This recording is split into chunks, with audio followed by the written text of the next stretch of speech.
some more of your tips, your advice in social media. After writing, read it aloud and write jokes for yourself. Yeah, well, they're two different pieces of information, but I've certainly observed.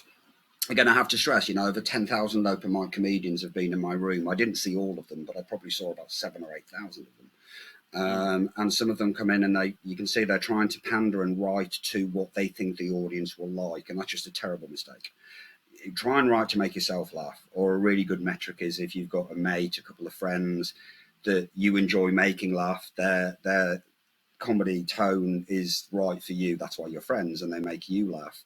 Write for yourself, write for this audience of two, not what you think a generic audience that is amorphous and will shift from gig to gig, and there will be cultural shifts. The cultural shift from where we are today and 10 years ago is epic. The cultural shift from where we were today and 5 years ago is epic. Don't try and second guess the masses. Leave that to the politicians. Write for yourself, write for a couple of people whose comedy or sense of humour you admire. That was the second piece of advice you quoted to me. What was the first one? I said, once you give a joke, read it out loud. Yes, of course, but because, it looks and sounds beautiful on the paper. When I used to write television scripts. I used to do many sorts of scripts, but one will be voiceovers for not for me, but for my presenters. And, I just had a real thing for alliteration. The same letter, a word beginning with the same letter over and over and over. And for me, it felt like I was generating a style for the shows that I produced and directed, but it actually would trip up certain presenters, their voice, their delivery, their accent. This didn't suit them, so I'd have to do fast rewrites in the voiceover booth. So what looks good on paper, and you've heard it in your head, once you say it out loud, you might realise there's some tricky words there. There's just not a flow. There's not a rhythm. So it's very often a case of going, it looks good on paper. It sounds all right in my head, but actually delivered through the mouth, the lips, the movement of the tongue, all of a sudden it becomes a bit of a tongue twister. It leaves you maybe a little bit breathy at the wrong moment.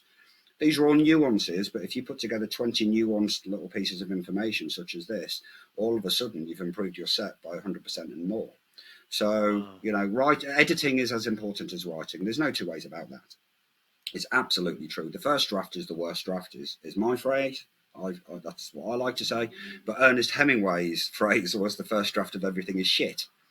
And I quote both of these lines as a matter of routine. The first draft is just getting it down, and good. Just get it down. And then after that, flesh it out, edit it down, take out every word you don't need. There's all these aspects of how to improve your writing. A lot of people try and be funny by writing something down, look at it and go, oh, that just doesn't work. Yeah, it doesn't work yet. There's barely a comedian on the world whose first draft is any good, Most of the comedians you see on Netflix, it takes them 2 years to generate another hour for the next one, and they're professionals. So saying it out loud allows you to see if there's any tricky wording. Then you revisit it and then you just smooth it out somehow. Thesaurus.com is such a super tool available to writers of all sorts. I've been a professional writer in some form or another for over 30 years now.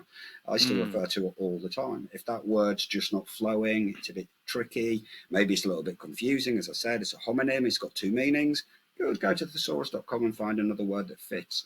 Very often you go, oh, I didn't think of that. That is indeed better. You'll find another way into the joke. So yeah, just writing it down, and the first time you say it out loud on stage is a silly error to make and easily avoided.